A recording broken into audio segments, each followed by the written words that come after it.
It's me, Channel Dog. How you doing? I'm pretty excited once more because the CinemaCon coverage continues with Beyond the Spider-Verse. Now this is the one I've been waiting for, literally, because this movie has been delayed into oblivion. Originally supposed to release in 2024, mind you, and now here it comes in 2027. We've been waiting a long time to know what happens next to Miles Morales, and, well, now we have some idea of what to expect. The CinemaCon footage shows Miles Morales once again tied to the big punching bag where we left him off in Across the Spider-Verse. Now I can't say I've seen firsthand the CinemaCon footage, so this is all anecdotal from another source, in this case Sam Hargrave at thedirect.com, and it's a pretty detailed description. So the footage begins with the original ending for Miles' story in Across the Spider-Verse, with him being tied to the punching bag by Aaron Davis, with Miles being confronted by none other than himself, Miles G. Morales. I'm trying to honor the pronunciation of that because in the clip, he mentions that our Miles can't even say his own last name correctly. When Miles begs for his freedom to save his dad, he starts glitching. You'll remember from the previous movies that if they don't have their little spider friendship bracelet wristband thingy, and they're in the wrong universe, they start glitching. Their whole matter starts just dissipating. It's really strange.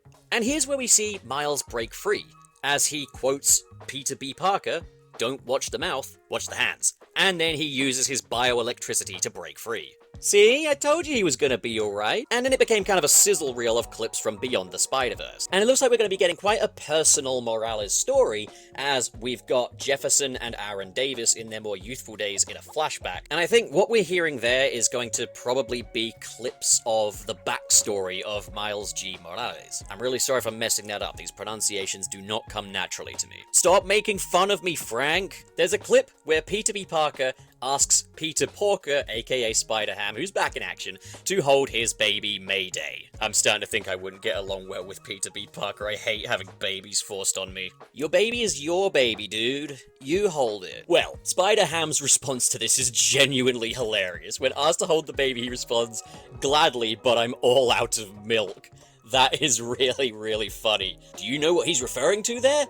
Okay, I'll break it down for you. He's referring to lactation. Then we've got the return of Spider-Punk, maybe one of my favorite Spider-Men in these movies, who says, "So you're gonna save your dad, beat Spot, and shake Miguel's whole game by yourself?" Damn right he is, he's gonna do his own thing. We've got another showdown between Miles and Miguel, and we see that Kingpin is returning, once again voiced by Liev Schreiber. And the trailer ends with an emotional beat where Rio Morales tells Miles, "You're not tough, you're strong." So again, we've got that family focus here. That was central to the previous film when we kind of saw the discord in the family. I think with this one, we're going to see them kind of come together a little bit more as that kind of family unit and beat the odds. Isn't it nice to have movies where the theme of family goes beyond just saying the word family a few times?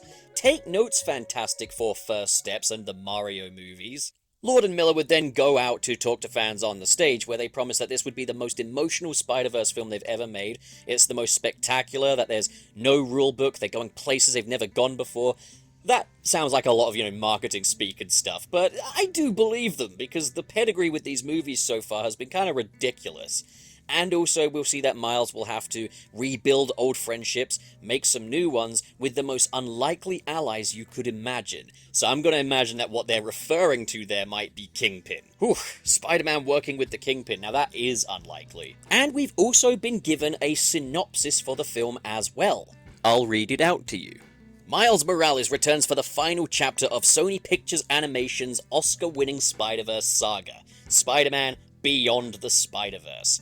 Hunted by Miguel O'Hara's Spider Society and betrayed by his friends, Miles finds himself in the darkest corners of the Spider-Verse in a search for a way home. They should have called the movie Spider-Man No Way Home. That's not part of that was just me interjecting. Knowing that his family has not only been fractured but endangered by his calling, it's a race against the clock for Miles to travel across the wildest reaches of time and space to fight for and reunite everything he holds most dear. That sounds pretty awesome if you ask me.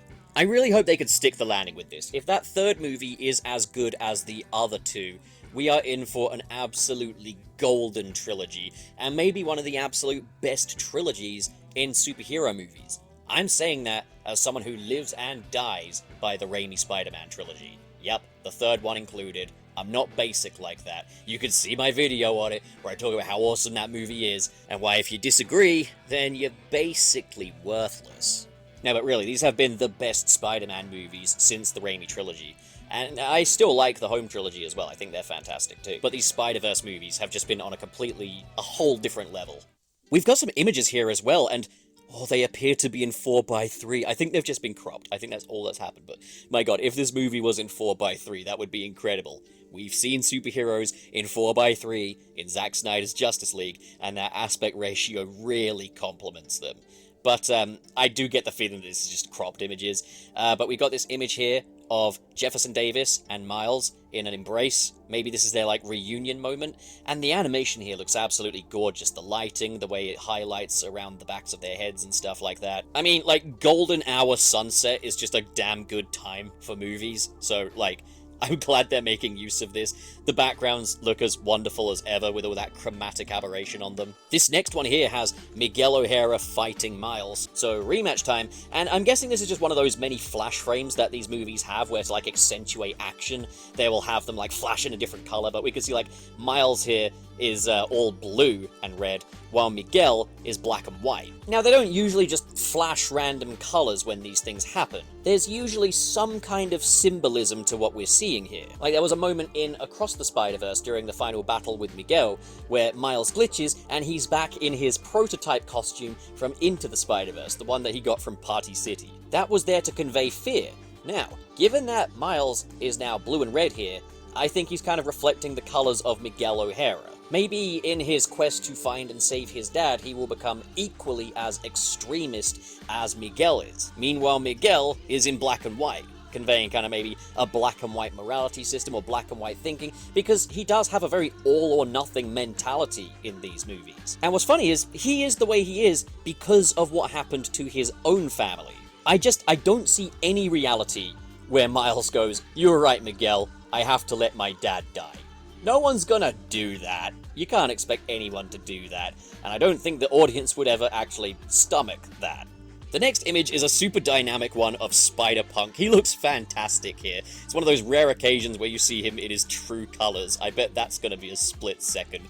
But I love this "gonna save your dad" artwork here. Kind of in that newspaper kind of ransom note vibe, but it's not a ransom note because it's not all black and white. That's just Punk expressing himself, as he does. Very excited to see him steal the show once again. Although I am still thinking about that Spider-Ham gag about lactation. And then our fourth and final image is Jefferson Davis and Aaron Davis together. I'm guessing that this is in Miles G. Morales' universe, and that they are looking behind them at possibly him.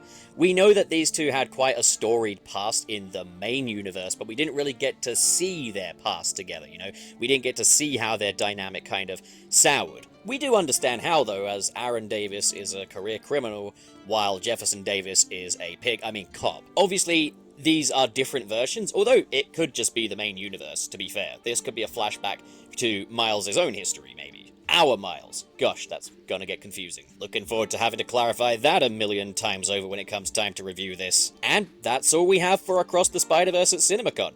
I'm super excited for this movie. Maybe even more so than Brand New Day. Actually, no. This is not the excitement Olympics. I'm looking forward to my two cakes, which was a thing in Across the Spider-Verse. See, it's like poetry, it rhymes. Thank you again for sitting through another one of my ramblings. Are you looking forward to the movie? What are your theories? Post them in the comments below. Subscribe, like, hype the video, dislike it if you have the audacity to do so. I'm recording this in Audacity.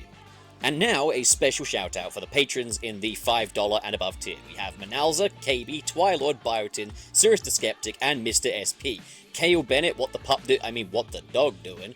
Dare Denny, Sad Goku, Ghostly Phantom, Xanderwolf, Channel Pup, just another evil robot clone claiming discarded naming rights, Vera Wild, SSSO6, Carl X, RT0, Marv Animation, Grant Allen, Josh Strider Silver, Ben Raven, Basic Content, Gideon Wells, Press Play to Jason, Joseph Tribble, and Joe Henshin. Thank you folks so much for your generosity. It really is appreciated and goes a long way. And as for the rest of you, looks like you're done now. Go outside and play.